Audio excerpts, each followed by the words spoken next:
Hello my dear friends, welcome to the Indian advance studies. आज मैं आपको इस वीडियो में बताने वाली हूँ KPSC AE के बारे में पूरी डिटेल्स में कि इसके प्रोसेस कैसे और किस तरह से होते हैं। उससे पहले मैं आपको बताना चाहूँगी कि IAS पेपर एक एक्सक्लूसिव और ऑफिशियल वेबसाइट है जहाँ पर आपको इससे रिलेटेड सभी इन्फॉर्मेशन, अपडेट्स, नोटिफिकेशंस आपको सबसे पहले मिलेंगे। तो फिर पहले मैं यहाँ पर सर्च करूँगी। सर्च करते ही मैं यहाँ पे न्यू टैब में ओपन हो गई हूँ जहाँ पर लिखा है www.iaspaper.net करियर। फिर मैं यहाँ पे क्लिक करूँगी। क्लिक करते ही मैं यहाँ पे न्यू टैब में ओपन हो गई हूँ जहाँ पर लिखा है KPSC AE recruitment 2022 notification, application, admit card, exam pattern and result. आज मैं आपको इस वीडियो में इन सब के बारे में बताने वाली हूँ स्टेप बाय स्टेप कि इसके प्रोसेस कैसे और किस तरह से होते हैं। सो यहाँ पे इसका इंट्रोडक्शन दिया गया, आप यहाँ पे देख सकते हैं। फिर आते हैं टेबल ऑफ कंटेंट में, जैसे कि अगर आपको किसी टॉपिक के बारे में जानना हो, जैसे कि what is the purpose of KPSC AE, या फिर इसके highlights, dates, notification, vacancy, eligibility, application form, application fee, admit card, centre pattern, syllabus, preparation tips, answer key, result, cut off, selection process and salary. इन सब में से अगर आपको किसी टॉपिक के बारे में जानना हो तो फिर आप उस टॉपिक पे क्लिक कीजिएगा, अपने पेज में ओपन हो जाएंगे और आपके सारे डाउट्स क्लियर हो जाएंगे। फिर आता है what is the purpose of the KPSC AE।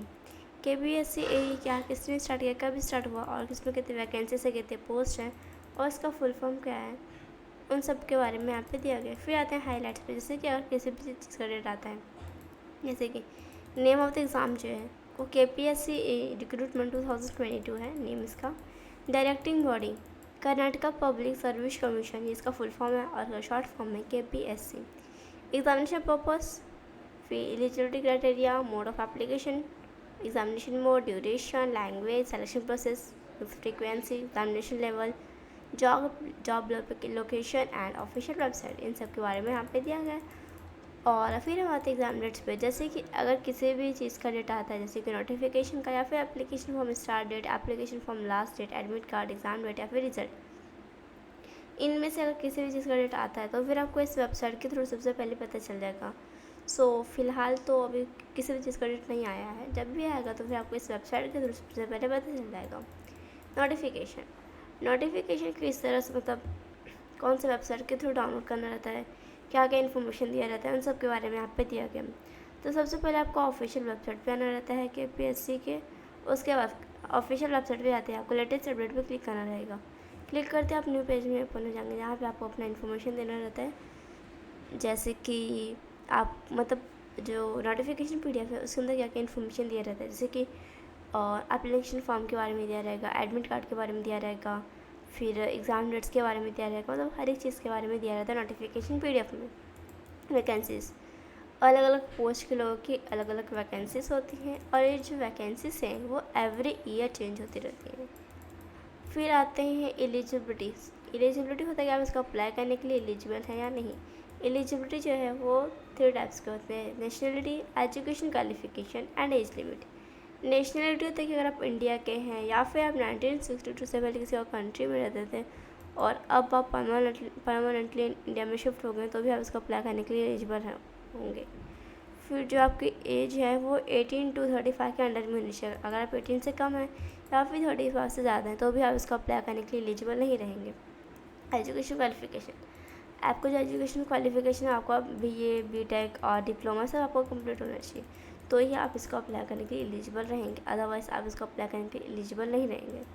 फिर एप्लीकेशन फॉर्म जो है वो आपको ऑफिशियल वेबसाइट के थ्रू फिल करना रहता है। सबसे पहले आपको ऑफिशियल वेबसाइट पे आना रहता है। ऑफिशियल वेबसाइट पे आते हैं आपको लेटेस्ट अपडेट पे क्लिक करना रहेगा। क्लिक करते हैं हम न्यू पेज में ओपन हो जाएंगे जहाँ पे आपको अपने सारे इन्फॉर्मेशन देना रहता है, जैसे कि आपका name, date of birth, registration number, roll number, password, contact number, email ID, address, ये सारी इन्फॉर्मेशन आपको देनी रहती है। उसके बाद वहाँ पे कुछ डॉक्यूमेंट्स का भी ऑप्शन दिया रहता है। आपको डॉक्यूमेंट्स जैसे कि आपका Aadhaar card, PAN card, driving licence, voter ID, फिर कास्ट सर्टिफिकेट, ये सारे डॉक्यूमेंट्स चाहिए रहती है। साथ में आपको मार्कशीट और फोटोग्राफ एंड विथ सिग्नेचर चाहिए रहती है। फिर वहाँ पे एप्लीकेशन फ़ीस का भी ऑप्शन दिया रहता है। अलग अलग कैटेगरी के लिए अलग अलग फ़ीस होती है, जैसे कि और 2A 2B 3A and 3B के लिए 300 है। एक्स सर्विस मैन के लिए 500, SC/ST के लिए नहीं है, और UR एंड जनरल के लिए 500 600 है। फिर अगर मतलब जो आपका ये फ़ीस है किसी भी तरह आप दे सकते हैं, जैसे कि net banking, wallet, UPI, credit card, debit card, किसी भी तरह आप अपना एप्लीकेशन फ़ीस दे सकते हैं। उसके बाद अगर आपने सारे इन्फॉर्मेशन दे दिया, सारे डॉक्यूमेंट्स दे दिया आपने, फिर आपने सारे इन्फॉर्मेशन अगर आपने फिल कर लिया है, तो फिर आप एक बार अपना एप्लीकेशन फॉर्म जो है आप एक बार ही चेक कीजिएगा कि आपने सारा इन्फॉर्मेशन उसमें सही फिल किया है या नहीं, क्योंकि जल्दी जल्दी में 1-2 मिस्टेक हो ही जाती है। उसके बाद अगर आपने अपना एप्लीकेशन फॉर्म जो है रीचेक कर लिया है, तो फिर आप अपना एप्लीकेशन फॉर्म जो है वो सबमिट कर सकते हैं। फिर आते हैं admit card. Admit card exam का 10-15 डेज़ पहले आती हैं। ये आप ऑफिशियल वेबसाइट के थ्रू चेक कर सकते हैं। सबसे पहले आपको ऑफिशियल वेबसाइट पे आना रहता है। ऑफिशियल वेबसाइट पे आती है आपको लेटेस्ट अपडेट पे क्लिक करना रहता है। क्लिक करते हैं आप न्यू पेज में ओपन हो जाएंगे, जहाँ पे आपको अपना सारी इन्फॉर्मेशन देना रहता है, जैसे कि रजिस्ट्रेशन नंबर, रोल नंबर, सारा को इन्फॉर्मेशन देना रहता है। उसके बाद अगर आपने सही इन्फॉर्मेशन उसमें दिया है, तो फिर आप अपना जो है एडमिट कार्ड देख सकेंगे। और अगर आपने अपना एडमिट कार्ड देख लिया, तो फिर आप उसको डाउनलोड कर सकते हैं या फिर PDF भी बना सकते हैं अपने फ्यूचर रेफरेंस के लिए, क्योंकि ये जो आपका एडमिट कार्ड है वो आपके लिए बहुत ही ज़्यादा इंपॉर्टेंट रहता है। अगर आपके पास ये नहीं रहेगा, तो फिर आप अपना आपका जो एग्ज़ाम है वो आप नहीं दे सकेंगे। फिर एडमिट कार्ड के अंदर क्या क्या इन्फॉर्मेशन दिया रहता है उन सब के बारे में यहाँ पे दिया गया है, जैसे कि आपका नेम रहेगा, एड्रेस रहेगा, number of candidates, registration, name of the candidates father and mothers, roll number, year of birth, examination time and date, name of the centre, code of the center, venue's address, pattern paper, fingerprint and signature of the applicant, signature of the invigilator and guidelines for the examination। सारी information आपके admit card में जो है वो दिया रहता है। फिर एग्ज़ाम सेंटर जो है ना, वो आपके एडमिट कार्ड के अंदर दिया रहता है। फिर हम आते हैं एग्ज़ाम पैटर्न। जैसे कि एग्ज़ाम पैटर्न होता है कि आपको कितने मार्क्स के क्वेश्चन आएंगे, कितने क्वेश्चन आएंगे, कितना आपको टाइम मिलेगा। जैसे कि यहाँ पे दिया पेपर 1 के लिए, जनरल पेपर के लिए यहाँ पे 200 क्वेश्चन रहेंगे, फिर 200 मार्क्स देंगे। फिर आपको जो टाइम है 1 आवर 30 मिनट्स का आपको मिलता है।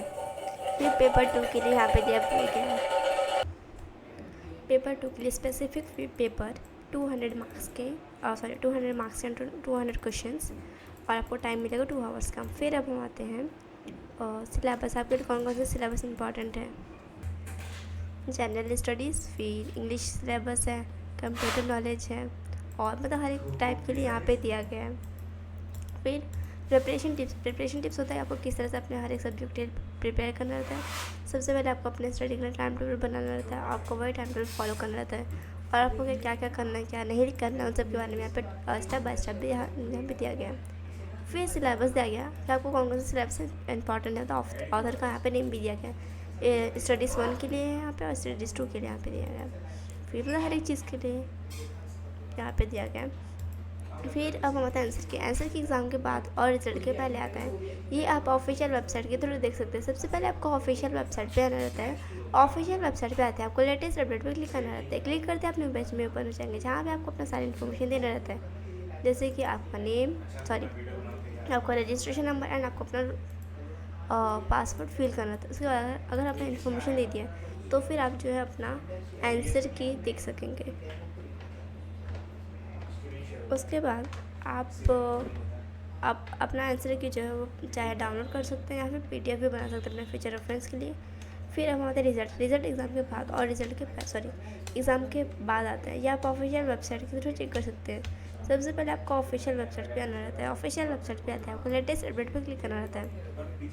क्लिक करते हैं अपने पेज में ओपन हो जाएंगे, जहाँ पे आपको अपना सारा इन्फॉर्मेशन देना रहता है, जैसे कि आपका रजिस्ट्रेशन नंबर एंड आपको अपना पासवर्ड फिल करना रहता है। अगर आपने सारी इन्फॉर्मेशन सही फिल किया, तो फिर आप जो है अपना रिजल्ट देख सकेंगे। और अगर आपने अपना रिजल्ट देख लिया है, तो फिर आप डाउनलोड कर सकते हैं या फिर PDF भी बना सकते हैं। मेरिट लिस्ट, अगर आप अच्छे नंबर से पास हुए तो ही आपको मेरिट लिस्ट में नेम आएगा, अदरवाइज़ नहीं आएगा। फिर यहाँ पे कट ऑफ मार्क्स दिया गया, जैसे कि अगर आप ST के कैटेगरी से बिलोंग करते तो फिर आपको जो मार्क्स है वो 151 से ज़्यादा आना चाहिए। अगर आपको इससे कम मार्क्स आए, तो फिर आप सिलेक्ट नहीं हो पाएंगे। और ये था मतलब हर एक एवरी ईयर चेंज होते रहते हैं ये कट ऑफ मार्क्स।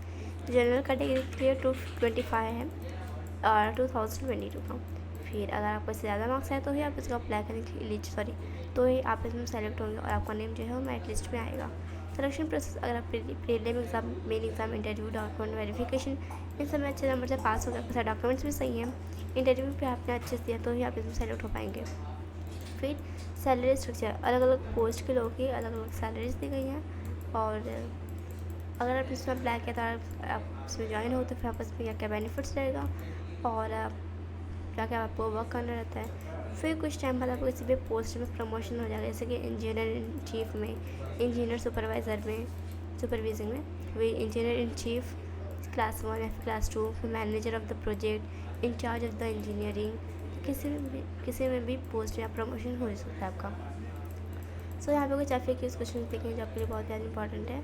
सो इसकी लिंक डिस्क्रिप्शन में दी गई है, आप वहाँ पर जाकर चेक कर सकते हैं। So thank you so much for watching my video. Thank you.